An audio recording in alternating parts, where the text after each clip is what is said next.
je me suis aperçu que certains utilisateurs d'ActiveInspire ne savaient pas qu'il existait deux interfaces d'utilisation du logiciel, la version Primary et la version Studio. La version Primary, c'est celle que nous avons ici à l'écran. Elle a été conçue, pensée, plutôt par les plus jeunes, avec des gros boutons très colorés, d'accès très rapide, et la version Studio que nous avons maintenant à l'écran, qui est une version plus sobre en apparence, avec des boutons plus petits, et tous réunis sur la barre d'outils. Il n'y a plus la grosse barre d'outils, des crayons et de la gomme disponible en bas de l'écran. Ces deux versions d'ActiveInspire sont réunies dans le même logiciel, mais il y a quelques versions de cela, elles n'étaient pas disponibles l'une et l'autre, c'était soit l'une, soit l'autre. En particulier, si vous avez été équipé au moment du déploiement du projet École numérique rurale il y a 4 ou 5 ans, vous avez été formé sur une version d'ActiveInspire qui ne permettait qu'une seule interface, et on vous a probablement proposé, ou même imposé sans vous le dire, la version Primary.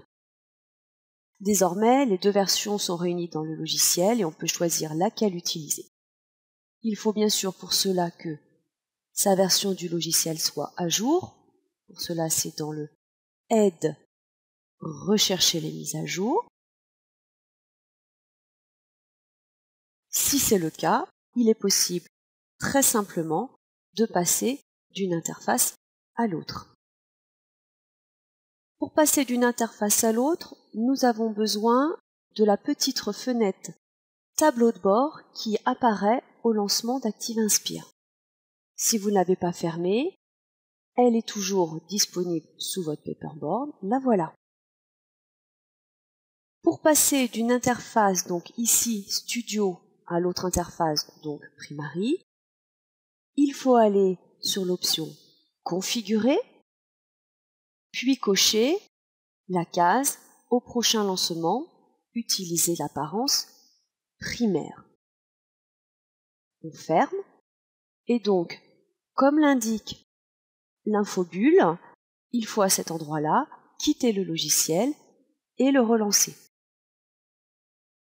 Quand on relance le logiciel, on se retrouve de nouveau donc avec le tableau de bord ActiveInspire, fenêtre de lancement, et derrière, l'interface a été changée et est maintenant sous l'apparence Primary.